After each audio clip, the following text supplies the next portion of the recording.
সত্যি আজকে একটা বিষয় নিয়ে ভাবছিলাম, এই ঘটনাটাকে অনেকেই ব্যঙ্গাত্মক হিসেবে ব্যবহার করেছে। একটু ভেবে দেখছিলাম, মানুষ কিন্তু মানুষকে সাহায্য করে অনেকে, কিন্তু তা তো বেশিরভাগ ক্ষেত্রেই দেখি শো অফের মাধ্যম হয়ে ওঠে।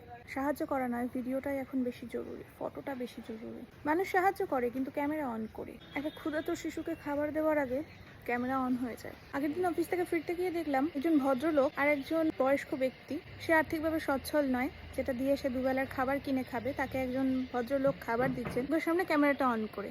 একজন বৃদ্ধ মানুষকে একটা রুটি তুলে দিচ্ছে, সেটাও ভিডিও অন করে। মানবতা এখন কন্টেন্ট হয়ে গেছে। দয়া, মায়া, সহানুভূতি সবই এখন ফিল্টার দেওয়া পোস্ট মাত্র। হয়তো যেখানে দরকার ছিল একটু নীরব হাত বাড়ানো, অ্যাকচুয়ালি সাহায্য করা, সেখানে ফ্রেমটা ঠিকঠাক করে পোস্ট দেওয়া হয়। ঠিক আপনি কাকে আসলে সাহায্য করছেন বলুন তো? অসহায় মানুষটিকে, নাকি নিজের ভিউয়ার্সদের, নিজের ফলোয়ার লিস্টটাকে? সাহায্য মানে তো হৃদয়। আমি যা বুঝি, যেটা আপনার হৃদয় থেকে আসে সেটাই সাহায্য। প্রচার করাটা তো সাহায্য নয়, হতে পারে না দাদা। যে ভালো কাজটার প্রমাণ দিতে হয় মানে তো সেই কাজটা দেখানোর জন্য। কিন্তু বিশ্বাস করুন, মানবতা কখনো দেখাতে হয় না, মানবতা ফিল করতে হয়, অনুভব করতে হয়। ক্যামেরা বন্ধ করে একটু মনটাকে খুলে মানবতাটাকে অনুভব করুন। অনেকেই মনে করেন আমি তো দেখাচ্ছি, তাতে ভুল কি করছি?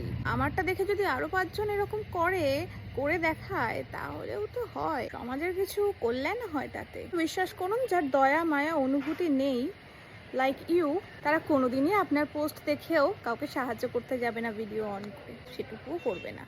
আপনি হয়তো এতটুকু করেছেন, তাই শো অফ করুন না দাদা। আপনার যা আছে তাই নিয়ে শো অফ করুন প্লিজ। মানবতা নিয়ে শো অফ করবেন না। সেটা একান্তই অনুভব করার জিনিস, নিজে ফিল করার জিনিস। নিজের মনে যদি তৃপ্তি না ফিল করেন, তাহলে সেই দানের কোনো অর্থ দাঁড়ায় না। আর আপনি শান্তি অনুভব করেন, তৃপ্তি অনুভব করেন,